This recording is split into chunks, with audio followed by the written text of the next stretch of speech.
Awesome, thank you. Hi, everyone. My name is Eleni, and I'm going to tell you about challenging distribution shifts in learning and unlearning tasks.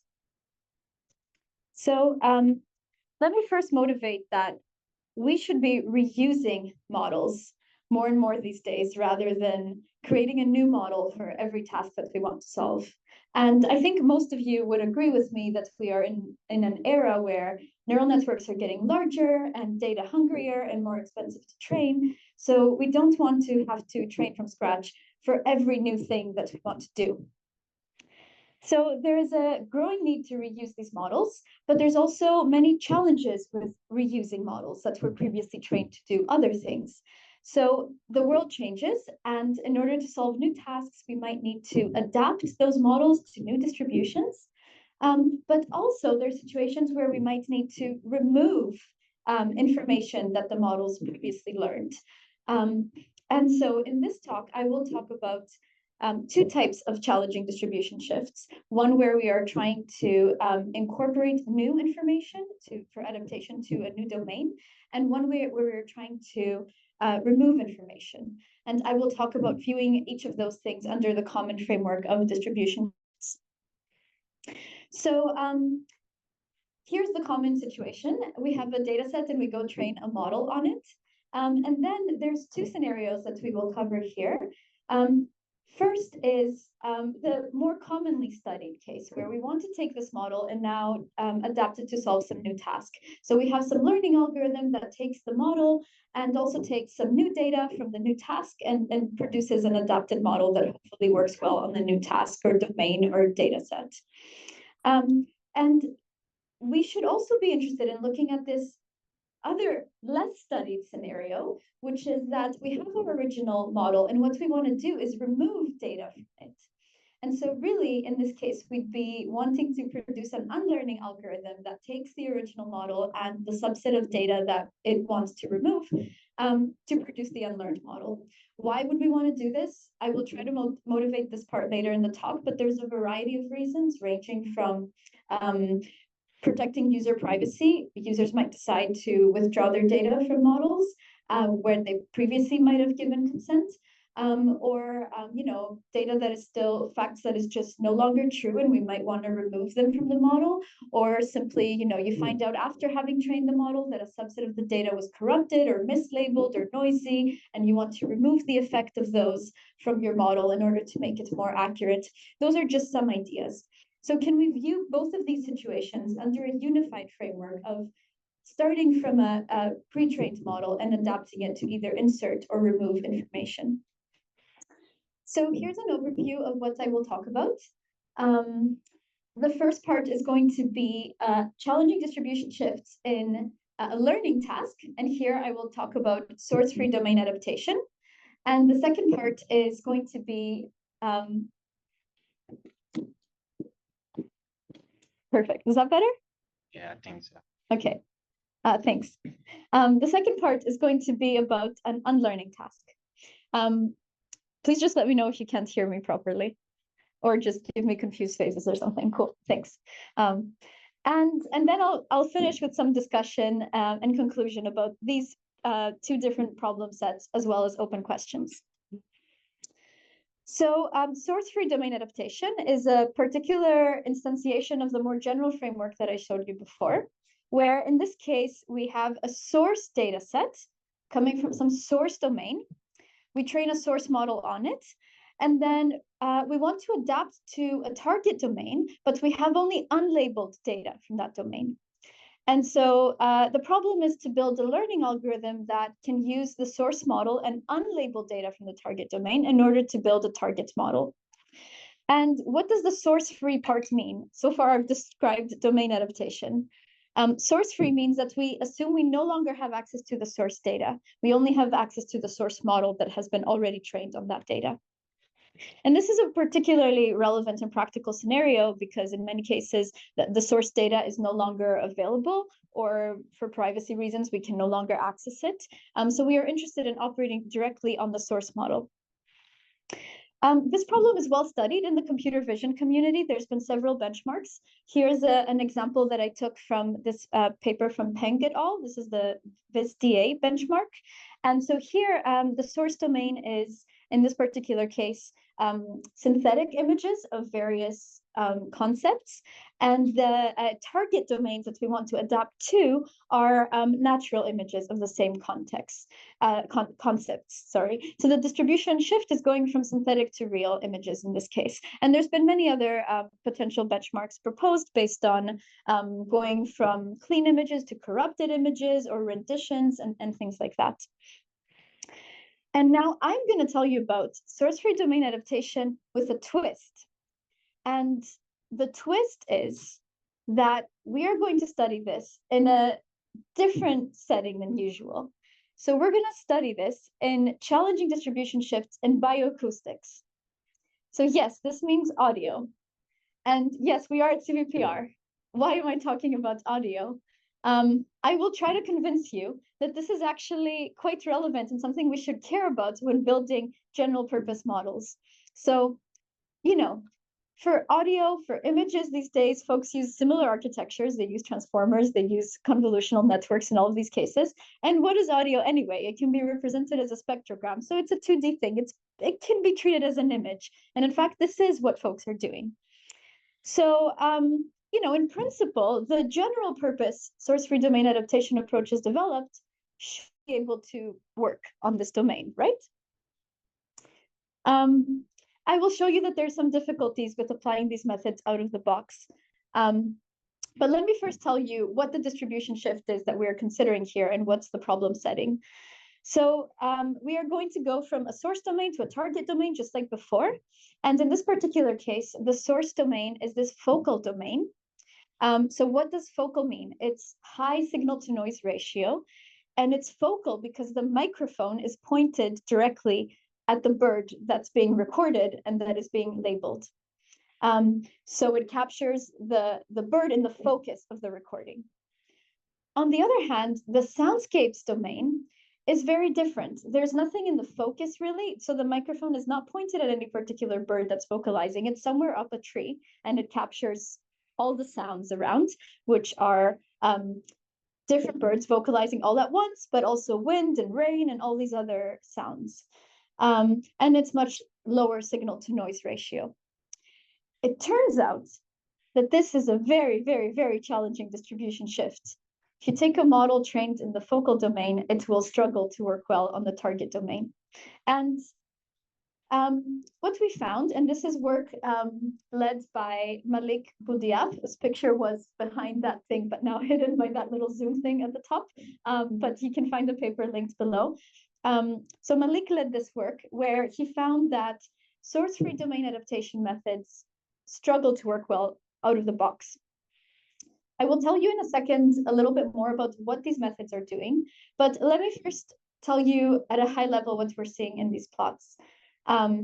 Each of these subplots here is going from a model trained on the focal domain to a different target domain. So each subplot corresponds to a different soundscape target domain, which is a different geographical area, which has different subsets of birds that are more commonly found there, maybe different sorts of environmental noises and whatnot, and different properties.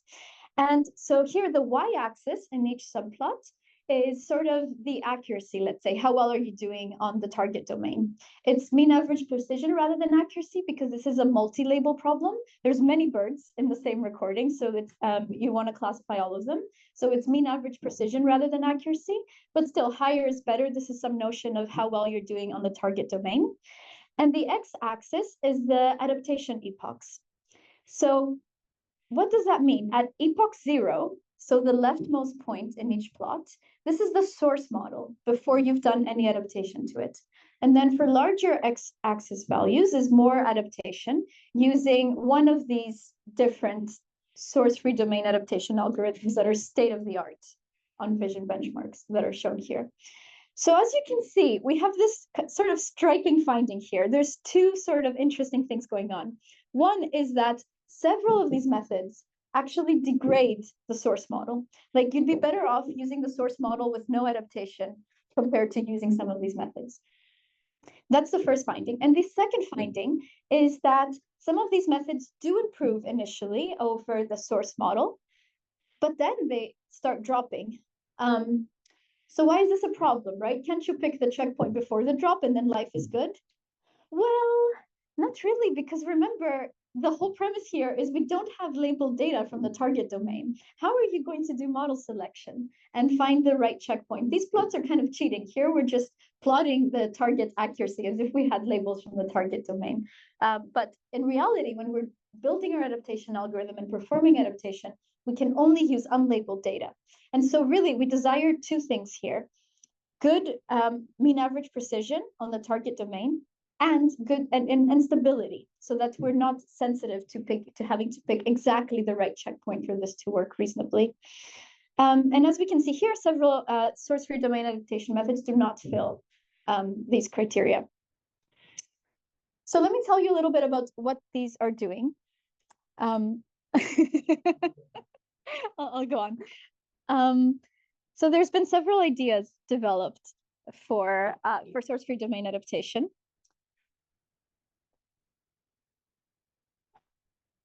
I'll take the chance to drink some water.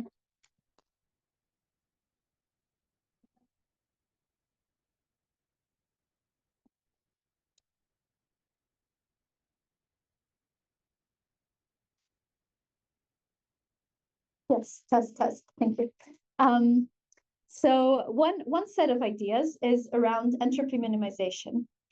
So the thought there is that if we try to make the source model more confident on the target domain, we will also make it more accurate. So that's the implicit hope there. And out of this set of methods, we are going to, we picked TENT as a representative that works quite well on vision problems. So TENT is a version that does entropy minimization only in the batch norm parameters. There's also teacher-student approaches. This can be seen as self-training. And the thought there is that, well, we would love the target domain to have labels so that we can apply usual training on it. It doesn't have labels, so we're going to predict labels, pseudo-labels really, using some teacher model, and then train based on that. So to give you a little bit more details on this, we make a copy of the source model, which will be the initialization of the target model. And then we only have unlabeled target data, as I mentioned. And we are going to alternate between doing two things. The teacher step is going to predict pseudo-labels for the unlabeled target data set. And then the student step is going to train the target model in order to best predict those pseudo-labels. And there's different versions here based on how often you alternate that student and teacher step, based on as well whether the pseudo-labels are hard or are they soft. So there's many different variations there. And we evaluated two versions, pseudo-labeling and dust, from this category. And then finally, another category that we found worked quite well, as I'll show you, is noisy teacher-student. And this is a popular idea in several contexts: self-supervised learning, semi-supervised learning. This is a pretty general purpose framework. And it can be seen as a teacher-student approach, but the difference here is that it adds noise in the student forward pass. And we evaluated a very simple version of it that only uses dropout noise. We called this dropout students because we thought it sounded a little funny, but also because it only uses dropout as the source of noise. And the reason we did this is, like, again, we only have unlabeled data from the target. We don't want to tune hyperparameters or complex design decisions. So we really tried to use the simplest possible principles we could think about. So now that you have a little more information about what these approaches are doing, let's look at these results again. So we see, let's first look at TENT. So TENT is, remember, the entropy minimization approach, tries to make the model confident on the target domain. And TENT is shown here in purple. So you see it performs very poorly. There was no target data set for which we found it working reasonably at all. In all cases, it just degrades the source model. And we have a hypothesis for why this is happening here, whereas it doesn't happen in other domains. And that is that these distribution shifts that we are studying are very extreme. And so the source model is initially quite underconfident on the target domain. And this fact, combined with the fact that the target domain has this multi-label nature, there could be many birds there at once. So instead of having a softmax where you are forced to pick one thing, here you have many independent sigmoids, let's say. So the way to make it more confident when all probabilities are close to zero is to set them to exactly zero. And you are left with this sort of collapsed state where the model always predicts that there is nothing in the target domain. No birds are present. Okay, so that did not work very well, but we do see that pseudo-labeling and dust, which are the teacher-student approaches we evaluated, work significantly better. And you can view these as having a similar flavor to entropy minimization implicitly, right? Because the model is reinforcing its own predictions by predicting pseudo-labels and then trying to predict those same pseudo-labels. But it also has this flavor of consistency maximization throughout time, because the student is just a later checkpoint compared to the teacher. So you're kind of enforcing consistency throughout time, which is maybe a useful generalizable objective. And then the fact that we see dropout students working even better gives us more information here. So based on this, we phrase the following hypotheses: that consistency maximization is a useful principle that is robust and agnostic to the domain and perhaps useful and generalizable. And there's two forms of consistency maximization happening here. One is throughout time in teacher-student approaches, because again, the teacher will predict pseudo-labels, and then a later checkpoint, at a later checkpoint of the model, the students will try to predict those same pseudo-labels.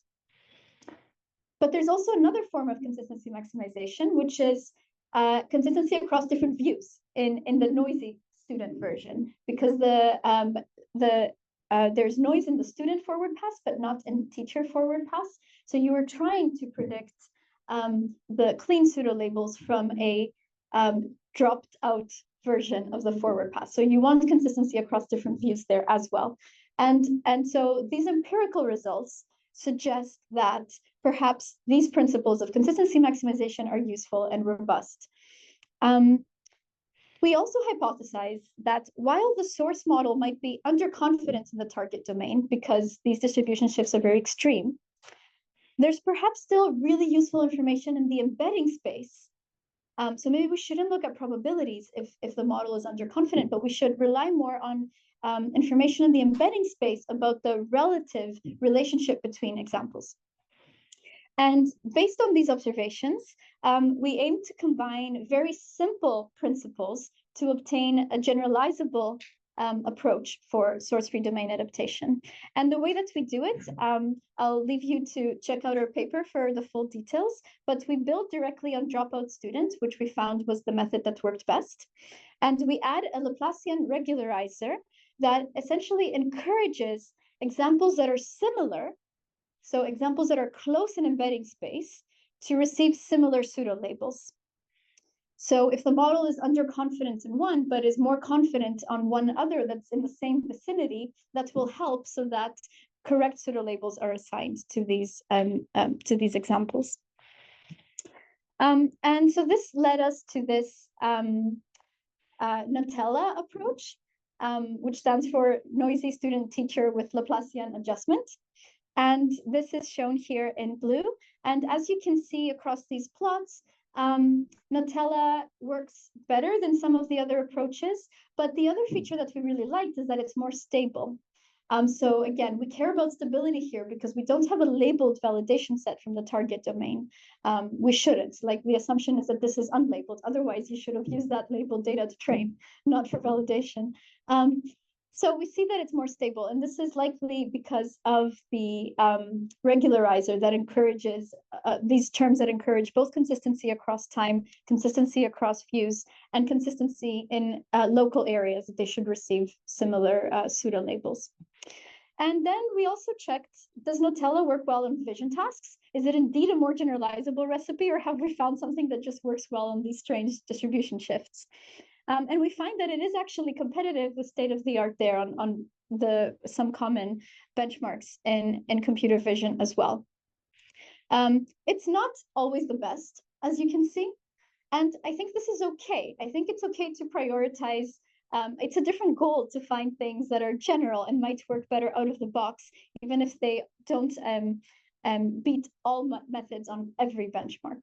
So I think this is an important property when we're designing algorithms. Cool. Of course, like we've barely scratched the surface here. Further investigation is needed for several reasons. There's many ways in which these strange shifts I just told you about are different than the classic ones. Of course, the modality is different. These are multi-label rather than single label. There's massive class imbalance in these data sets. The nature of the distribution shifts is complex. It's composite, label, and covariate shifts, and it's very extreme. So all I'm trying to advocate for here is that we should be using more complex tasks, real-world tasks, to benchmark algorithms, because these can actually identify failure modes and help us design more robust methods. And these failure modes or different behaviors may not have been surfaced on simpler benchmarks. If you're interested in this direction of generalizing out of distribution in challenging distribution shifts, we also put out a benchmark a benchmark for few-shot retrieval in bioacoustics. So you might want to take a look at that as well. Cool. And then with that, sorry, still taking picture. With that, I will move on to telling you about unlearning and distribution shifts in that context. So what is unlearning? Let's consider again this usual scenario where you have a data set, D, and you train a model on it. We're going to call this model the original model that was trained on all of the data set D. And then after the fact, it's identified that we need to remove this subset S from the model. And again, there's a variety of reasons why you might want to do that. Let's say like there's been some users that were used to training a model, and now these users decide that they no longer want to give us access to their data. So we must remove this data from the model. Of course, there's a really, really easy solution or straightforward solution to this, right? You just go create a new data set that is an adjusted one that only contains the data you're allowed to use. And you go just train a fresh model on that. So then you'd get this green neural network, the trained from scratch model. And this is perfect, you know, nobody would argue with you that you removed the influence of the forget set. I think you would all agree with me that this green network does not have any influence of the set S.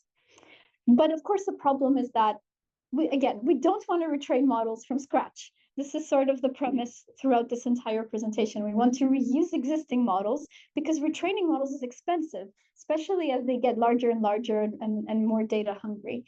So we want to avoid having to rerun training. So instead, what we envision here is to have this sort of magical unlearning algorithm that starts from the original model rather than throwing it away, and takes as inputs the forget set and maybe as well the retain set, the rest of the data set, and produces this unlearned model. And, you know, ideally, this unlearned model is like really close to the ideal solution, the one that we all agree has fully removed the influence of the examples you want to forget. So the closer these models are to each other, the better. But this is actually really challenging to evaluate. So how do you define success here? Like, you want these two models to be closer to each other according to this viewpoint. The closer they are, the better. But how do we measure this closeness? There's several proxies and metrics developed in the unlearning literature recently.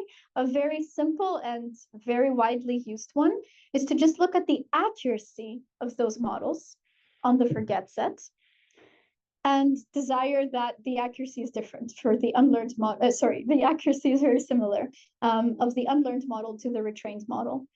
So in that case, you'll say that successful unlearning is achieved if the unlearned model has the same accuracy as the retrained model on the forget set.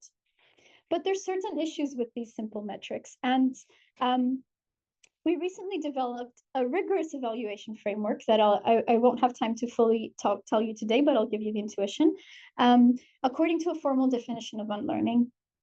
So let's be a little more precise about the goal. We should be looking instead at how close are these distributions of models rather than this pair of models. And why is that? Because if we were to rerun retraining or rerun unlearning with a different random seed that controls maybe the initialization or the order of mini batches, we would get slightly different weights, model weights in that case. So really, we should be talking about distributions of models here rather than just a particular model. And so the question we want to answer really is how close are these distributions to one another? And here's a formal definition that captures this intuition or this notion. So we can define epsilon delta unlearning in this way that's inspired by definitions in differential privacy. So here we would say that for a data set D and a forget set S, which is a subset of D, and some learning algorithm, an unlearning algorithm is epsilon delta unlearning for this dataset forget set and learning algorithm if the following two inequalities hold simultaneously. So the way to think about this is, or rather what to notice here is that if both epsilon and delta are very small at the same time, then for these two inequalities to be true simultaneously, it must be that these two distributions, the green, retrained from scratch, and orange, unlearning, are very close to each other. And if they are very close to each other, that means unlearning is successful because the goal of unlearning is to match the distribution of retraining from scratch. So the smaller epsilon and delta are, the better unlearning is. And according to this definition, we can categorize methods into two categories. Exact unlearning has epsilon and delta equal to 0, and you can therefore claim that you fully eliminate the influence. The two distributions are identical. But this is very challenging for neural networks. The only way we know how to do this for neural networks is to retrain from scratch, either the whole model or there's clever systems that can get away with retraining just parts of the model. But this is generally inefficient in the worst case. And so the community has developed a plethora of approximate unlearning solutions where epsilon and delta are generally greater than 0. But unfortunately, most of these don't come with guarantees for how big epsilon and delta are. And so we are faced with a challenging problem for how to evaluate them. So what we have done in our work is that we will fix delta and say that one unlearning algorithm is better than another if it has a smaller epsilon for that fixed delta. But how can one estimate what epsilon an unlearning algorithm would yield? How can we do this? So my colleague Peter Kairouz, whose picture is also hidden behind that little Zoom icon there, suggested, so he's an expert in privacy and auditing, among other things, and he suggested that we can phrase this through playing a game. And so imagine doing the following. You flip a coin and you pick either a retrained model or an unlearned model. You hide which one you picked, and you hand this model to an auditor. And the goal of the auditor is to, or decision rule, is to guess whether this model, that this sample that you gave it is a sample from the unlearned distribution or the retrained distribution. And this is kind of really interesting, right? Because if you do this just once, you don't get a lot of information about how good the auditor is. But if you repeat this many, many times, you can measure the false positive rate and false negative rate of the auditor. So how many times did it predict it was retrained when it was actually unlearned, or it predicted it was unlearned when it was actually retrained? And then we can actually ask, what does the failure rate of the auditor tell us about how close these distributions are to one another? If the auditor is always correct in distinguishing them, maybe that means that two distributions are very different because it's easy to tell them apart. But if the auditor is very confused about where the sample came from, maybe it means the distributions are close. And luckily, there's this really nice theorem from this ICML paper that actually tells us exactly how we can compute epsilon and delta values as a function of false positive and false negative rates of different decision rules. So based on this, we developed an evaluation protocol for unlearning, and we organized the first machine unlearning competition at NeurIPS last year, which was a massive undertaking, and it was a big team effort with all the folks you see here. And in doing so, we wanted to increase visibility, generate novel methods, and standardize evaluation protocols, or at least start the conversation around doing this. And we had over 1,000 teams participating from around the world and many creative solutions with different properties. And really the scenario that we studied here is a simple computer vision problem from the perspective of the architecture and the data set. So we used a ResNet 18 classifier trained on natural images of people's faces. And then the goal, and then a subset of users whose data was used for training decide that they want to remove their data from the model. And the goal is to efficiently produce an unlearning algorithm that has effectively removed the influence of that data. In evaluating submissions, there are three main criteria that we used. The first is efficiency, of course. This is key. Otherwise, we should go and retrain from scratch and get the perfect solution. So for this, we imposed a hard threshold on runtime, which is a small percentage of the time it takes to retrain from scratch. Utility also matters. We don't want the unlearned model to sacrifice accuracy. So we looked at accuracy on retain and test sets. And of course, forgetting quality, which is arguably the most important part, to make sure you've removed the influence of those things. And that is where we use the framework based on computing epsilon values for different types of attacks. And I will leave you to look at our paper for more details on that. And then, of course, you have to aggregate things to come up with a single score. And the way that we do this is take this F score, which is our estimate of forgetting quality, and adjust it to take utility into account. So each of these two terms is essentially the ratio of the accuracy of the unlearned model over the retrained model. And there's one term for the retained set, the rest of the training data, and there's another term for the test set. So essentially, this will penalize an unlearning algorithm if it yields an accuracy that's lower than that of retrained from scratch on either the retain or the test set.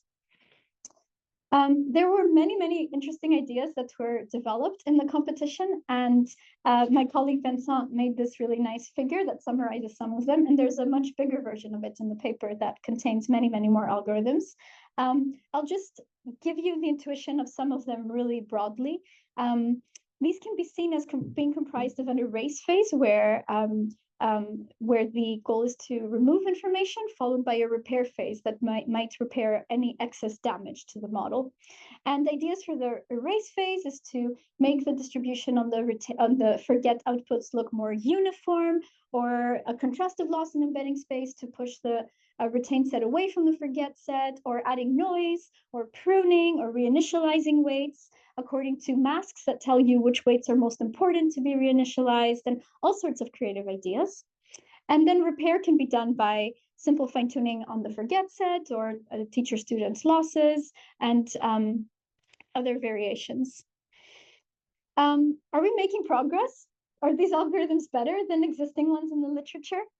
Here we show that, at least according to this metric, we are, which is very exciting. But I think there's many open questions about sort of what are the trade-offs made by these algorithms. Many of the existing methods we compare against were actually developed for different metrics. So do we expect them to work well on this metric? And if we do want that, should we be including this criterion when we are designing new methods? And I wanted to tell you a bit more about again, tying this in with what distribution shifts are hard. In this case, what forget sets examples are hard? Are there some examples in the forget set that all algorithms struggle to unlearn? And are there others that are easy? So in this plot, we see this is kind of a bar plot with one bar per example in the forget set. And the height of the bar is the sum of the epsilon values across 12 different algorithms on that example. So if the epsilon value is large in an example, that means it was not unlearned well. So if the sum is large, it means that many algorithms struggled to unlearn this example.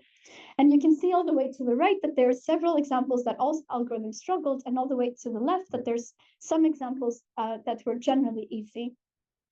And we also looked at pairwise correlations between different algorithms. So this is plotting. Now there's one dot per forget set example in each of these subplots. And we see that pairs of algorithms agree sometimes about which examples are easy or hard, But there's also some groups of examples that one algorithm finds much easier than another. And I just want to end by telling you a little bit about this work that we did recently, led by Kairan, whose picture is down there this time. And here we looked at what makes unlearning hard. What forget sets are hard to unlearn and why? Are there interpretable factors that can give us insights into this? And we identified two interpretable factors that affect this. One is the degree of entanglement between the retain and forget sets. The intuition here is that if the forget set is very entangled in the retain set in the embedding space, it will be hard to remove the forget set without accidentally removing the retain set as well, in which case you're gonna suffer from a drop in utility, and that would drive this combined score that you care about, what some notion of score that combines all desiderata. It's gonna make it low. Whereas if the forget set is an isolated cluster in embedding space, it's easier to remove it without damaging other things accidentally.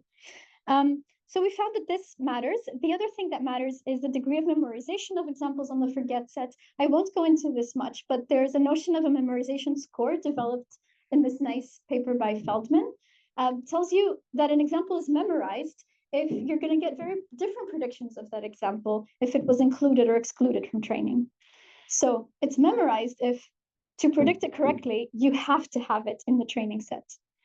And guess what? If an example is not memorized, there's not much influence of it in the model anyway. So then unlearning is kind of almost trivial because it's easy to remove the influence if no influence exists. So even the original model, no unlearning, can do well on low mem examples. Whereas for high mem, the original model, of course, doesn't do well at all because it requires unlearning. And I'll leave you to look at our paper for more details, but I want to stress that I think this line of research is really important, both for deepening our scientific understanding of the problem, our scientific understanding of the behaviors of different algorithms. We surface different behaviors of algorithms here that are not revealed when you're just looking at randomly sampled forget sets. And by understanding these aspects better, we can pave the way towards improving unlearning pipelines, hopefully. There's many open questions remaining, both in evaluation and algorithm design. And of course, these feed into each other. As we improve evaluation, we get more insights about which algorithms are better. As we improve algorithms, we discover new failure modes and can improve our benchmarks to capture them better. Should we be developing application-specific or unified metrics? Can we find cheap proxies for computationally expensive metrics? Are we measuring all relevant side effects? How should we build benchmarks? Should we be focusing on hard forget sets, easy ones, ones that capture a range of identifiable characteristics that matter? On the algorithm design side, to what extent can we bridge the gap between approximate and exact unlearning? Can we make approximate methods with theoretical guarantees? And when does that matter? Are there shared modeling principles across tasks and applications? Should we be emphasizing robustness here as well? And can we leverage our insights on what forget sets are hard, for instance, to directly improve unlearning methods? So with that, this is my final slide. We've discussed the need to reuse and adapt pre-trained models, either for inserting or removing information. And I argue that it's useful to view both of these things under a unifying umbrella of distribution shifts. And why? The reason I think that it's useful to do so is that it can allow us to exchange insights, both for quantifying the difficulty of the problem. So can we look at relationships in embedding space between old data and either new data or data that we want to remove in order to understand and build metrics for how difficult the problem is? Are there common modeling building blocks? I talked about minimizing entropy for source-free domain adaptation, making models more confident. And you can imagine instead maximizing entropy for forgetting.